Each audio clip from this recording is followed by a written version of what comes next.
മുഖ്യമന്ത്രിക്കും മകൾ വീണ വിജയനുമെതിരായ മാസപ്പടി ആരോപണത്തിൽ കോടതിയെ സമീപിക്കുമെന്ന് മാത്യു കുഴൽനാടൻ എം.എൽ.എ. CMRL തോട്ടപ്പള്ളിയിൽ ഖനനത്തിന് അനുമതി ലഭിക്കാൻ കാരണം മുഖ്യമന്ത്രിക്ക് നൽകിയ മാസപ്പടിയാണെന്നും കുഴൽനാടൻ ആരോപിച്ചു.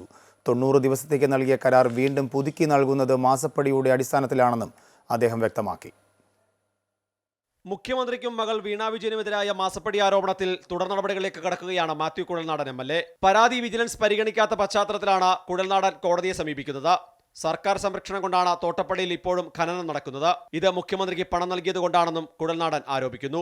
വഴിവിട്ട സേവനങ്ങൾക്ക് വേണ്ടിയിട്ട് നൽകിയ പണമാണ് പിണറായി വിജയന് വേണ്ടിയിട്ട്. കാരണം വീണ വിജയൻ പബ്ലിക് സർവന്റ് അല്ലല്ലോ.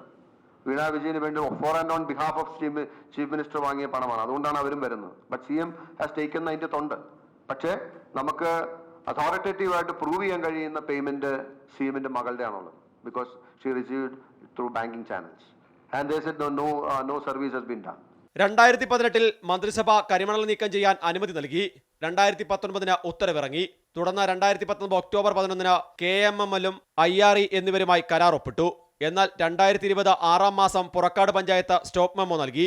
പക്ഷേ സ്റ്റോപ്പ് മെമ്മോ നൽകിയ പഞ്ചായത്ത് സെക്രട്ടറിക്ക് ജില്ലാ കളക്ടർ കാരണം കാണിക്കൽ നോട്ടീസ് അയക്കുകയാണുണ്ടായത്.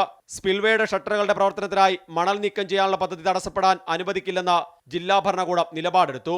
ഇതെല്ലാം ഒന്നാം പിണറായി സർക്കാരിന്റെ നയങ്ങളുടെ ഭാഗമാണെന്നും കുഴൽനാടൻ പറയുന്നു. നിലവിൽ മാസപ്പടി ആരോപണം ചൂണ്ടിക്കാട്ടി നൽകിയ ഹർജിയിൽ മുഖ്യമന്ത്രി അടക്കമുള്ളവർക്ക് ഹൈക്കോടതി നോട്ടീസ് അയച്ചിട്ടുണ്ട്. മാത്യു കുഴൽനാടൻ കൂടി കോടതിയെ സമീപിക്കുന്നതോടെ ആരോപണം പുതിയ തലത്തിലേക്ക് കടക്കുമെന്ന് ഉറപ്പാണ്. അമൃത ന്യൂസ്, തിരുവനന്തപുരം.